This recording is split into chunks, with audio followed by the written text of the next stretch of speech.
Good morning.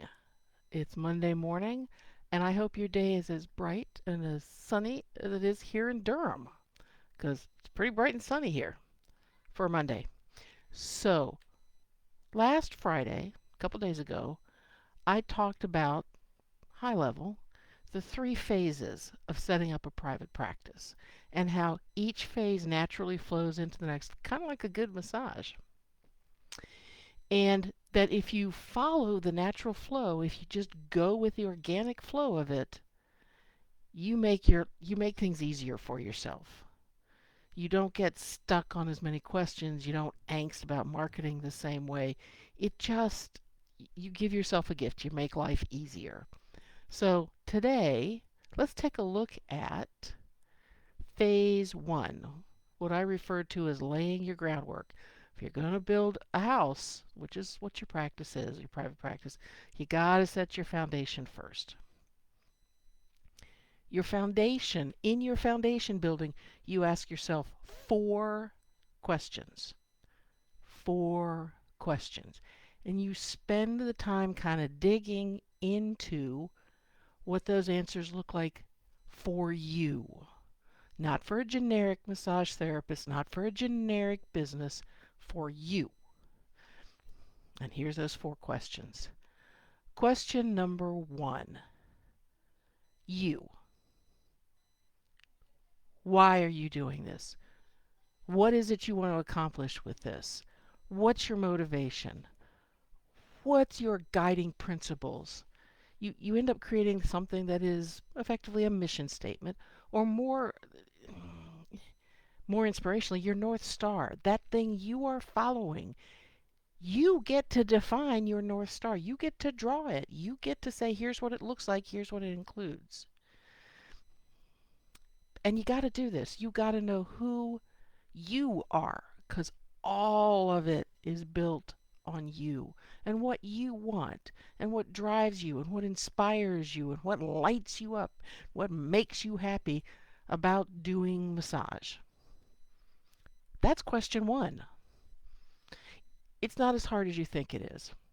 It can be a lot of fun, actually, especially if you're looking at going into private practice after you have done massage through other people's companies first, because you've learned a lot about yourself.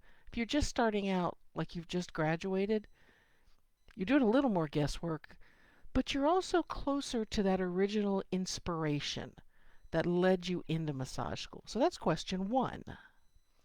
Question 2 is, okay, given what your North Star is, given what you want to do, inspires you, lights you up, what's your product? By this I mean, not your product is not massage. Massage is your tool. Your product is what you want to deliver, what you want to offer to your clients, both in terms of results you can help them achieve and the experience they can have when they work with you. These two things together, results and experience, are your specific product. And they grow directly out of what you defined as your mission. So once you've defined your mission, it gets a little bit easier to define and see what your product should be. And yeah, as massage therapists, there's a lot of overlap in how we think about our product. But it still has to be unique to you, because how you define that's going to show up later in how you do your marketing. Okay, so who are you? What is it you are selling? What is it you have to offer to the world, both in terms of the results you can deliver and the experience you can deliver? Now, once you know who you are and what your product is, who wants that? Who's your best fit client? Who is the natural person that you want to work with most significantly? Who do you want to work with? Who is your best fit client? Not who is your only client, I will only work with these people. But again, when we go out later to marketing, you're going to put most of your time and effort into trying to attract this specific person, because you will make them happy and they will make you happy. They'll be happy because they're getting the results and experience they want. You'll be happy because you're getting to deliver the results and the experience you want. So, who you are, what you're delivering, who wants it, and then question 4, given all of that, how do you fit into the marketplace from your client's point of view? Because from here on out, everything is client-centered, including your marketing. When I talk about how do you fit into the marketplace, put yourself inside your client's body. They have an experience they want or an issue they want resolved. A lot of people come to us for issues what they want resolved.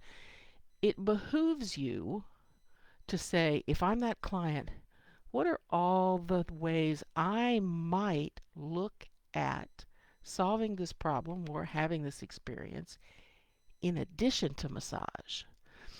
Because it's rare that massage is the only answer somebody has. Maybe they need physical therapy. Maybe they need to go through an orthopedist. Maybe they need to take yoga. Maybe they need to take up meditation. Maybe they need personal training. Maybe they need surgery. Maybe they need over-the-counter meds. I mean, for most things that people are looking for, there's more than one way to get it.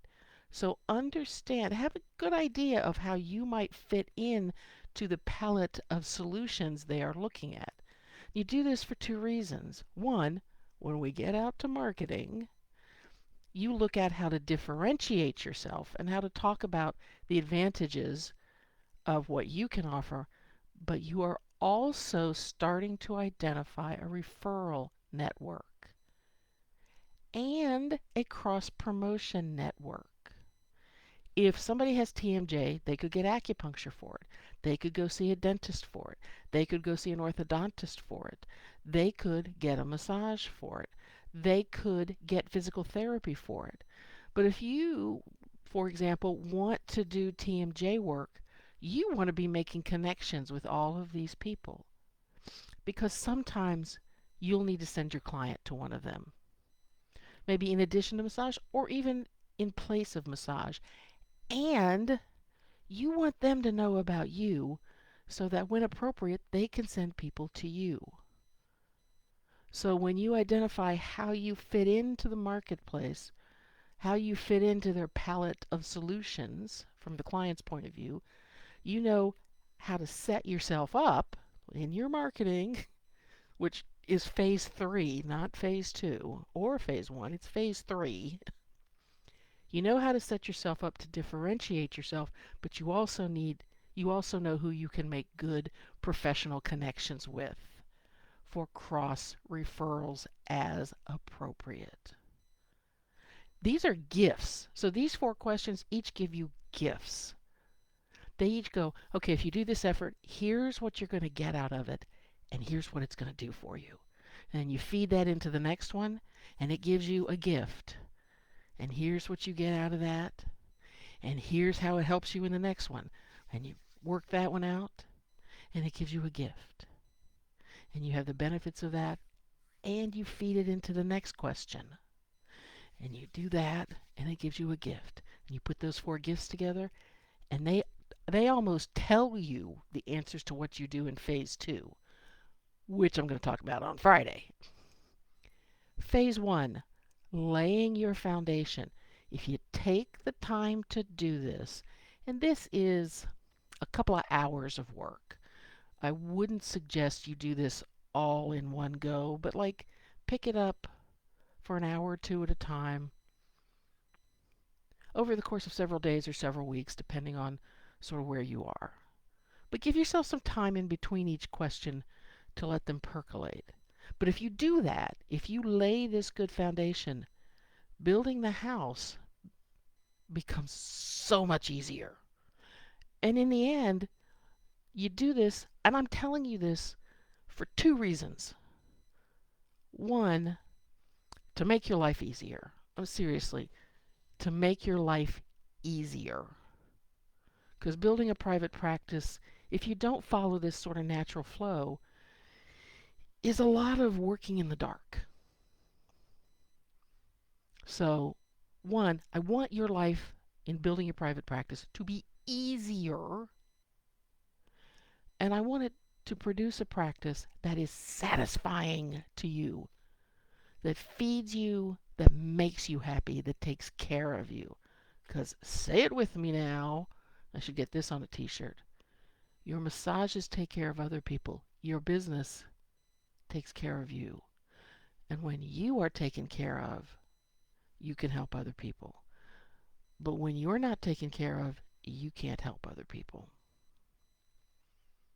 Lay the groundwork. Ask the 4 questions. If you want worksheets and help working through this, the book that I published a couple years ago, or Handspring Press published a couple years ago, called The Accidental Business Owner, has chapter 2. This is all about that with the worksheets and the whole thing. Or if you're doubtful or questioning about this and just want to ask me some questions for some clarity, drop a note in the comments box or drop me a direct message and we'll chat because I want this to work for you. So that's today. The 4 questions that lay the foundation for your practice, for your dream practice, the practice that will make you happy and do good in the world.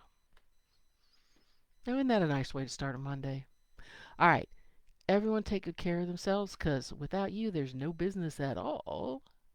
And I will see you on Friday where we will talk about how we take all of this stuff from phase 1 where we laid our groundwork into phase 2 where we start making specific decisions about the how and why and where and when of our practice, which is often the place we start rather than back there in phase 1 laying our groundwork. Okay, take care, and I will talk to you on Friday. Bye-bye.